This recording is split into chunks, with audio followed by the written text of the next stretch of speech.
अलपल बगिरहेको थियो, तर समय खुसीका लागि थामिएको जस्तो लाग्थ्यो। घामले छेउछेउको पाटन उज्यालो बनाइरहेको थियो। झारपात सुनौलो देखिन्थ्यो।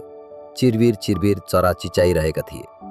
तर आज खुसीको संसार शान्त थियो, तिक्त, मौन र सुनसान। औ ढिलो पुगेकी थिए स्कुलमा। झोलामा किताब थिए, अनुहारमा होइन। उसका पाइला हलुका थिए, तर मन भारले झुकेको।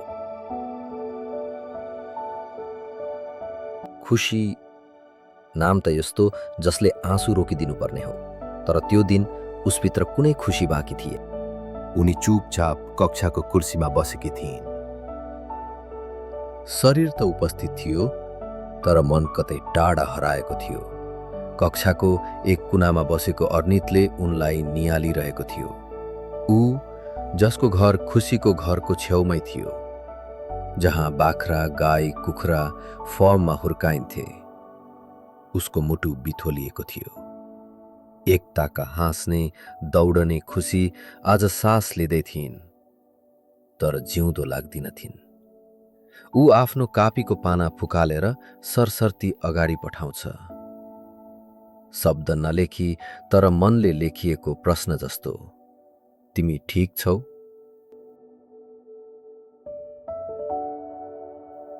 त्यसबेला घरमा एकान्त झ्यालको ओछ्यानमा खुसीकी आमा थिइन्। पेटमाथि कपडाको गहिरो टालो थियो। रगतको थोपा चुपचाप छर्दै थियो। ढोका खुकुलो हुँदै गयो। कमला आइन्। उनको स्वर ज्वालामुखी झैं फाटेर आयो। हजुरले आज काम नगएर म के गर्ने? तँ जस्तीलाई खान दिनु नै पाप हो। कम्पिएको स्वर, छाती च्यापेको। उनले थप्पड ठोक्दै भनिन् कि हिजोको पनि र आजको पनि ज्याला काटिन्छ। आँखाभरि पीडा बोकेर आमाले नजर उठाइनन्। कुनै विरोध भएन, कुनै आँसु पनि आएन। शरीर थरथराउँदै थियो, तर मुख बोल्दैन थियो। कमला रिसाउँदै गइन्, घरको ढोका ठोकेर।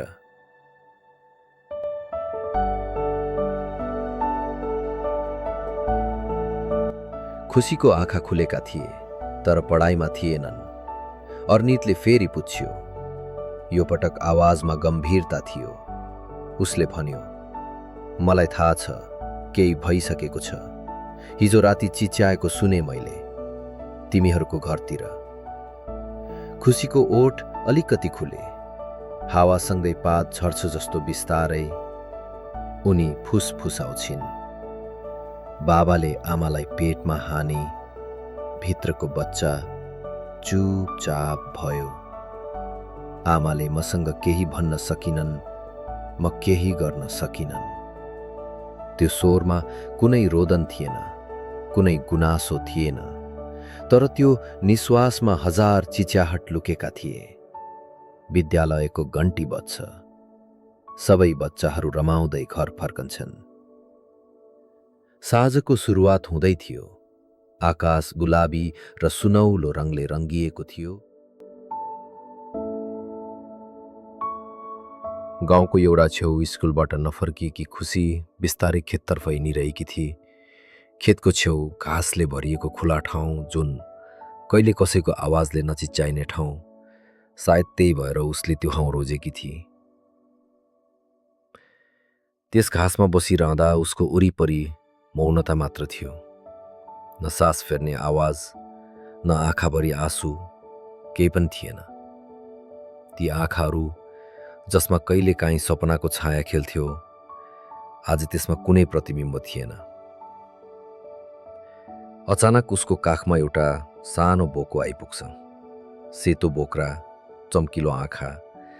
मानौ उसलाई थाहा छ, यहाँ कसैलाई न्यानोपन चाहिएको छ। बोकोले उसको छातीमा टाउको राखेर सुँग्न थाल्छ। खुसीले त्यसलाई अँगाल्छिन्।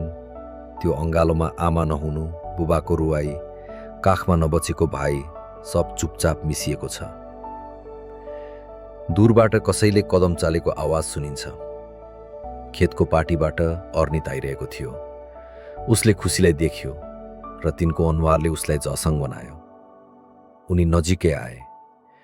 खुसीले केही नभनी बोको सुमसुम्याइरहेकी थिए। अर्नितले लुकाइरहन नसकेर भन्न खोजे, म जान्न चाहन्छु के भयो।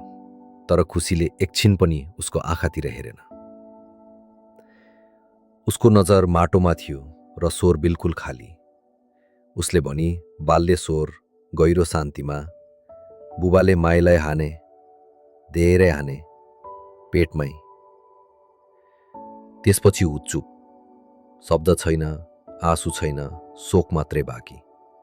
त्यो साँझ अर्नितले खुसीको नामको अर्थ बिर्सिन सकेन। खुसी, तर त्यो दिन खुसी कतै थिएन।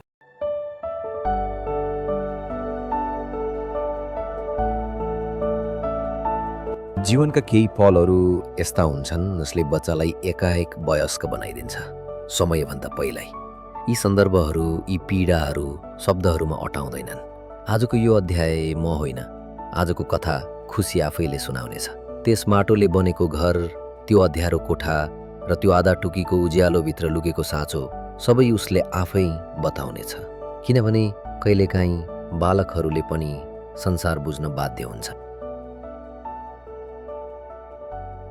त्यो साँझ अर्नित मेरो छेउमा चुपचाप हिँडिरहेको थियो। हामी दुवै थकित थियौँ। हावाको सिरसिरे सन्चो लागिरहेको थियो, तर भित्रभित्रै सबै कुरा बिग्रिएको थियो। म बाटोभरि कुनै शब्द नबोले। ऊ पनि केही नखोज्ने निर्णयमा थियो। घरको ढोका चिसो ढुङ्गा जस्तै महसुस भयो। म आफूलाई तानेर भित्र बसेँ। भित्र एउटै टुकी बलिरहेको थियो। त्यो माटोको भुइँ, त्यही कचौरा, त्यही म, किचनभित्रबाट आउने दही र पनिरको गन्ध। आमा मेरो लागि मेरो मनपर्ने खाना बनाउँदै थिइन्, ढिँडो, दही र पनिर। उनी भित्रैदेखि चुडिएकी थिइन्, तर हाँस्न सक्थिन्। मलाई देख्न साथ हौसिएर भनिन्, आइज नानी, थाकिरह होला, आराम गर, खाना तयार छ। तर म उनलाई हेरिरहेँ। त्यो मुस्कानको पछाडि लुकेको दर्द पढ्न सक्थेँ। म भान्साभित्रै पसेँ, चुपचाप। उनी केही काटिरहेकी थिइन्। म नजिक गएर साग पकाउन सघाएँ। मैले उनको पेटमा हेर्न सकिनँ। मलाई थाहा थियो त्यहाँ अब कोही थिएन। एक सानो जीव, मेरो भाइ, अब सास फेरिरहेको थिएन। त्यो सोच्न मात्र पनि मलाई झसङ बनाउँथ्यो। त्यसैले आँखा तल्लो राखेर काम गरिरहेँ। त्यो साँझ माटोको भुइँमा हामी दुई मात्र थियौँ। आमा ढिँडो, पनिर र दही ल्याएर मेरो अगाडि राखिन्। उनले एक हल्का मुस्कान दिइन्। जुन मुस्कानभित्र हजारौँ आँसु लुकेको थियो। म खाना खान थालेँ, तर स्वाद बिर्सिसकेकी थिएँ। घाँसको डाँडामा बसेको त्यो बोकोको न्यानोपन सम्झिएँ अनि आँखा रसाएँ। त्यसपछि आमा हल्का स्वरमा भनिन्, मेरो नानी, म केही भन्न सक्दिनँ, तर मसँग अब तै मात्रै छियस्। तैले आँसु नबगाइदिनु, म तेरो लागि अझ बाँच्छु। त्यो वाक्यले मलाई हल्लायो। म केही बोलिनँ, तर हाँस्ने कोसिस गरेँ। एउटै मुस्कान जसले आमाको आँखा जति सक्दो छोपिदियोस्। त्यो रात पहिलो पटक मैले महसुस गरेँ, म बच्चा भएर बाँचेको छैन, म आमाको आधार बन्नुपर्छ। जीवन अघि बढिरह्यो, दिनहरू बित्दै गए, तर ती दिनहरू रङ्गीन थिएनन्। ती दिनहरू कालो सेतो थिए। जसरी पुराना तस्बिरहरूमा अनुहार त देखिन्छ, तर भावना हराएको हुन्छ। त्यो रातपछि मलाई बोल्न मन लाग्दैन थियो। हो, म चाहेर चुप लागेकी होइन। मेरो धेरै जसो आवाज त्यो रात कराइरहँदा रित्तिसकेको थियो। शब्दहरू मनमा त थिए, तर ओठसम्म आइपुग्न डराउँथे। तर मेरी आमा, उनी त गजबकी नारी रहेछन्। भित्र हजार चोट बोकेकी, शरीरको घाउले अझै पोलिरहेको, तर बिहान बिहान उठेर घर सिँगार्ने, मलाई खाना खुवाउने, अनि फेरि काममा हिँड्ने। सुनिन्छ नि, आमा भगवान हुन्। तर मेरी आमा त भगवान पनि भन्दा धेरै केही थिइन्। त्यसपछि हरेक बिहान म स्कुल जान्थेँ, तर सधैँ झैँ हाँस्दै होइन, चुपचाप। कक्षा कोठा उस्तै थियो, साथीहरू पनि उस्तै, तर म भने बदलिएको थिएँ। कसैले सोध्थ्यो, खुसी ठिक छौ? म मुस्कान दिने गर्थेँ, तर त्यो मुस्कान नक्कली थियो, जस्तो पुरानो फोटोमा चित्रित अनुहार। तर अर्नित ऊ फरक थियो। ऊ मलाई एक्लो हुन दिँदैनथ्यो। म चुप रहँदा पनि ऊ बोल्थ्यो, आफ्नो दिनको कुरा, गाउँको कुरा, हाँसो उठाउने प्रयासहरू। तर म हाँस्न सक्दिनथेँ। ऊ बुझ्थ्यो, तर हार मानेन। हरेक दिन स्कुलपछि हामी एकै फाँटमा जान्थ्यौँ, त्यहीँ जहाँ एकपटक बोको मेरो काखमा बसेको थियो, मलाई बचाउन जस्तो गरेर। हामी सँगै बस्थ्यौँ। म कापी खोल्थेँ, ऊ टोलाइरहेको हुन्थ्यो। ऊ पढाइमा अलिक कमजोर थियो। उसलाई मेरो सहायता चाहिन्थ्यो। म उसलाई व्याकरण पढाउँथेँ, अङ्क सिकाउँथेँ। ऊ एकछिन ध्यान दिन्थ्यो अनि फेरि घाँस हेरिरहेको हुन्थ्यो। उसका आँखामा धेरै प्रश्न हुन्थे। खुसी, कहिले फेरि हाँसिछु? तर म मौन थिएँ। म केवल ऊसँग समय बिताउँथेँ। त्यो मात्र थियो जुन मेरो बाँचिरहेको प्रमाण थियो। अरू केही थिएन त्यो दिनहरू। रङ बिना भए पनि अर्नितले दिएको साथ मभित्र केही बाँकी राखिदिएको थियो। केही मिठो, केही न्यानो, शब्द बिना बुझ्ने एउटा संसार।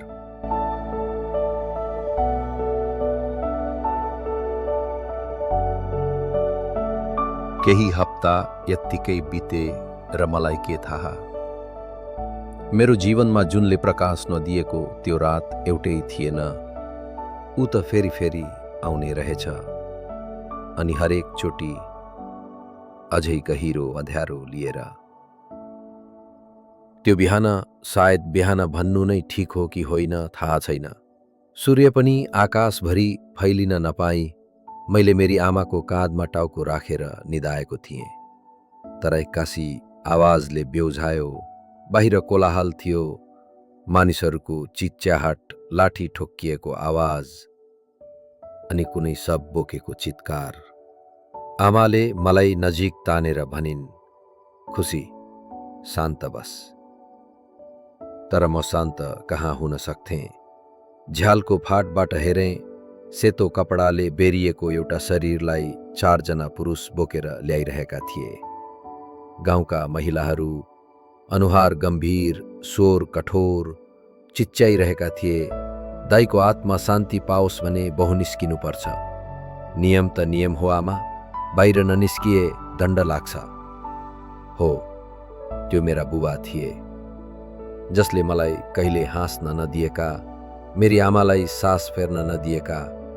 तर आज सकेसम्म म चिच्याएर भन्न चाहन्थेँ, उनको मृत्युले कसैको मुक्ति होइन। किन मेरी आमा? तर म केही बोल्न सकिनँ।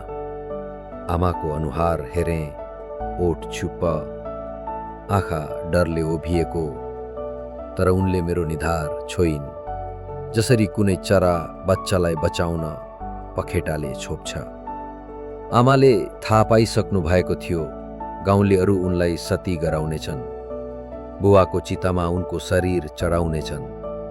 र त्यो पुरानो रीत जो अब हाम्रा किताबमा मात्रै पढिनुपर्ने थियो, आज फेरि हाम्रो घरमा दोहोरिन लागेको थियो।